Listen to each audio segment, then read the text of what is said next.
ఓం గం గణాధిపతయే నమః. హాయ్ అండి, అందరికీ నమస్కారం.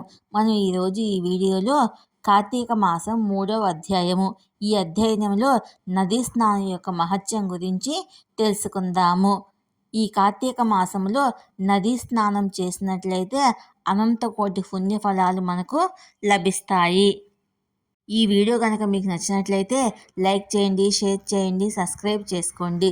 ఈ వీడియో లాస్ట్ వరకు స్కిప్ చేయకుండా చూడండి. ఇలా చేయడం వల్ల ఈ వీడియో మరికొంతమందికి రీచ్ అవుతుంది. ప్లీజ్ సబ్స్క్రైబ్ మీ, సపోర్ట్ మీ.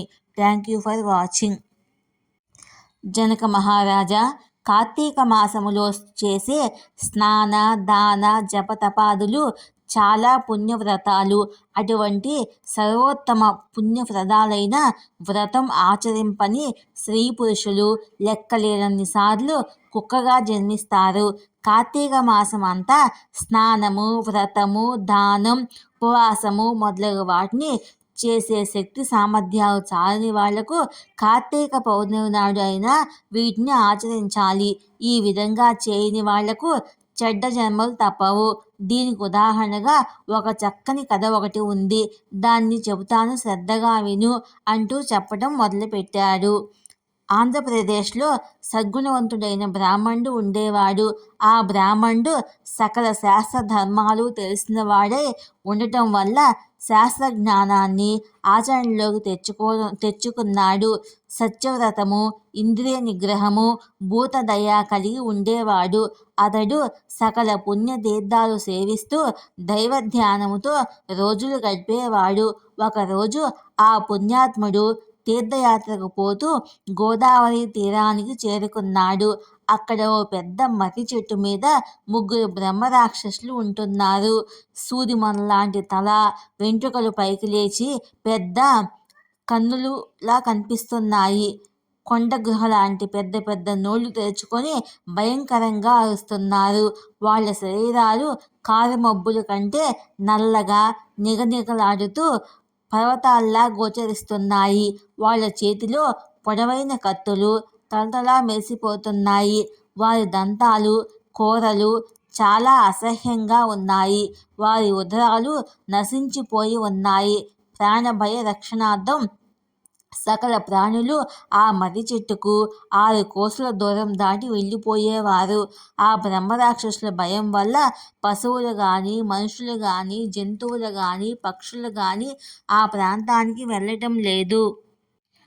ఆ చెట్టు చుట్టూ భయంకరమైన వింత శబ్దాలు వినిపిస్తూ ఉంటాయి. తీర్థయాత్రకు ఆ దారిలో వెళ్తుండే బ్రాహ్మణుడికి ఈ సంగతి తెలియదు. అది కార్తీక మాసమై ఉండటం వల్ల పవిత్ర గోదావరి స్నానం చేయాలని నదీ తీరానికి చేరుకున్నాడు. విధివశం వల్ల మర్రి చెట్టును ఆశ్రయించి ఉండే ఆ బ్రహ్మ రాక్షసులను చూసి భయపడి వారి అరుపుల్ని వినే శక్తి లేక చెవులు మూసుకొన్నాడు. శరీరం అంతా చెమటలు పట్టాయి. అతనికి నిలువెల్లా వణుకు పుట్టింది. అన్యదా శరణం నాస్తి అనుకున్నాడు. సర్వ జగద్రక్షకుడైన విష్ణు భగవాన్ని మనసారా ప్రార్థిస్తూ రాక్షసుల బారి నుండి తప్పించుకునే మానవ ప్రయత్నంగా పరుగు మొదలుపెట్టాడు. వారికి తగు ఆహారం చాలా కాలానికి లభించిందనే పేరాస్తో బ్రహ్మరాక్షసులు 3 వెంబడిపడినారు. కొంత దూరం వెళ్ళిన తర్వాత ఆ పుణ్యాత్ముడిని సమీపించి అమాంతంగా తినేయాలనే దృష్టితో చేతులు చాచి ముట్టుకోబోయి బ్రహ్మ తేజస్సుతో సకల ప్రాణులను పునీతం చేయగల అతని ముఖం చూచి ఆశ్చర్యపోయారు. ఆ విధంగా ఏకాగ్రతతో చూడటం వల్ల వారి పాపాలు వారిని విడిచి పారిపోవడం వల్ల పుణ్యాత్ముని దర్శన భాగ్యం కలుగుట వల్ల పూర్వజన్మల స్మృతులు కలిగాయి. దానితో ఆ 3 బ్రాహ్మణునికి భక్తి శ్రద్ధలతో నమస్కరించుచు, ఓ మహాత్మా, నీ యొక్క దివ్య దర్శన మహిమ వల్ల, మీ దర్శన భాగ్యం వల్ల మాకు జ్ఞానోదయం అయ్యింది. పుణ్యాత్ములు పరోపకారం కొరకే భూలోక సంచారం చేస్తూ ఉంటారు అని పొగిడారు. అల్ప సంతుష్టి గల ఆ సజ్జన బ్రాహ్మణుడు శ్రీమన్నారాయణ దయకు మనసులోనే నమస్కరించుకున్నాడు. అతనిలో భీతి తొలగి నిత్యంత ఏకాగ్రత కలిగాయి. వారిని దయతో చూస్తూ మీకు తప్పక మేలు జరుగుతుందని ఆశీర్వదించాడు. తర్వాత వారి కథ తెలుసుకోవాలని కుతూహలం కలగటం వల్ల, నాయనలారా, మీరు ఎవరు? మీకు ఇటువంటి జన్మలు ఎందుకు వచ్చాయి?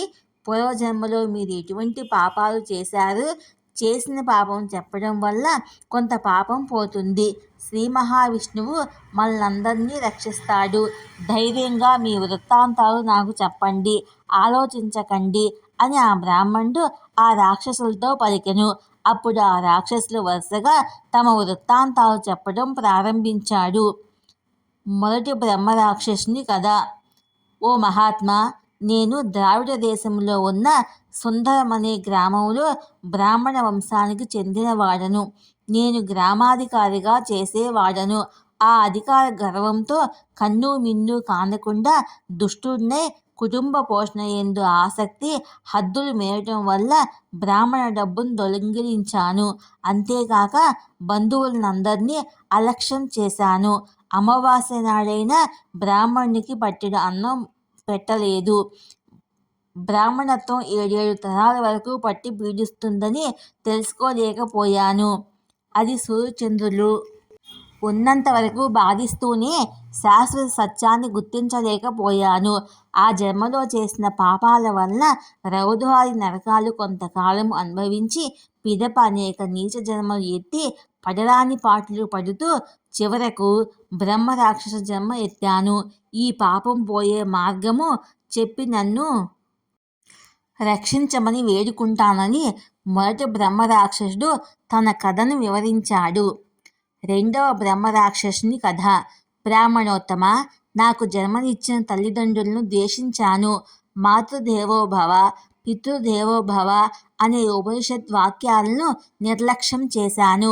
భార్య మాటలు విని ఆమె తోటిదే లోకం అనుకొని అన్ని విధాల ఆమెను ఆనందింపచేస్తూ కన్న తల్లిదండ్రులు ఆలన పాలన చూడలేదు. నేను నా భార్య మృష్టాన్న భోజనం చేస్తూ నా తల్లిదండ్రులకు సద్ది అన్నం పెట్టించాను. బంధుమిత్రుల్ని ఎన్నడూ ఆదరించలేదు. నేను చేసిన ఈ ఘోర పాపాల వల్ల రాక్షస జన్మ ప్రాప్తించింది.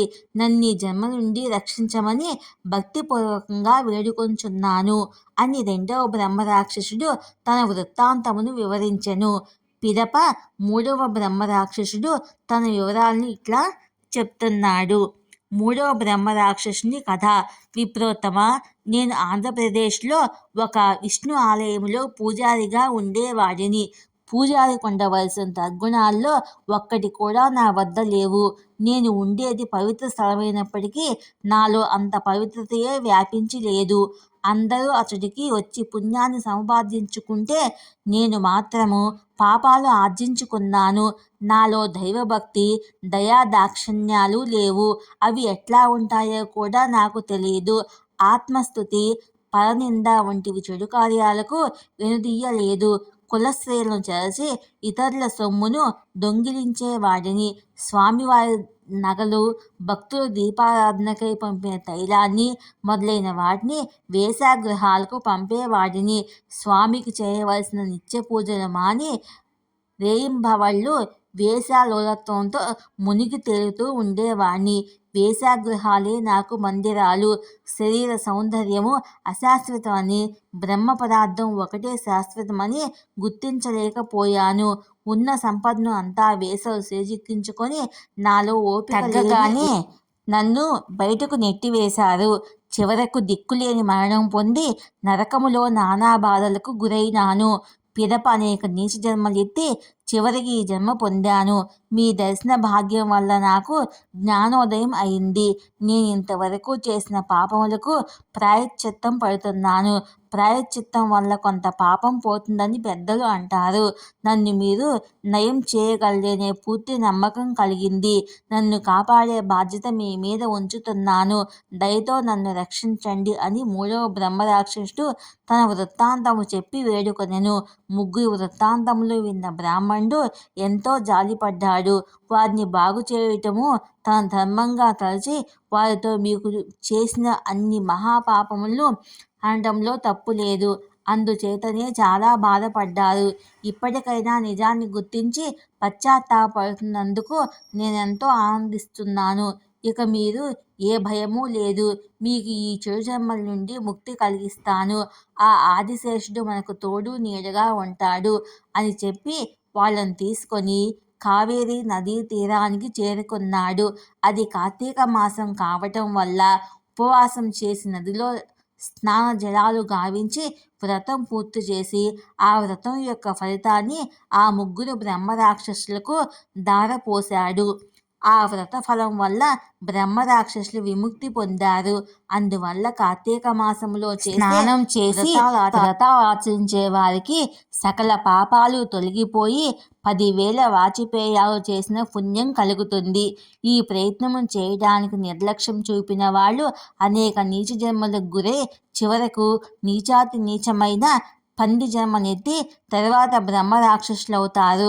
స్త్రీ పురుష తేడా లేకుండా అందరూ కార్తీక మాసంలో కావేరి, కృష్ణ, గోదావరి మొదలగు పుణ్య నదుల్లో స్నానం చేసి నత్తం మొదలగు వ్రతాలను చేయాలి. ఇలా చేయడం వల్ల కార్తీక మాసంలో మనకున్న అన్ని దోషాలు తొలగిపోతాయి, అన్ని పాపాలు తొలగిపోతాయి. లైక్ చేయండి, షేర్ చేయండి, సబ్స్క్రైబ్ చేసుకోండి. ప్లీజ్ సబ్స్క్రైబ్ మీ, సపోర్ట్ మీ. Thank you for watching.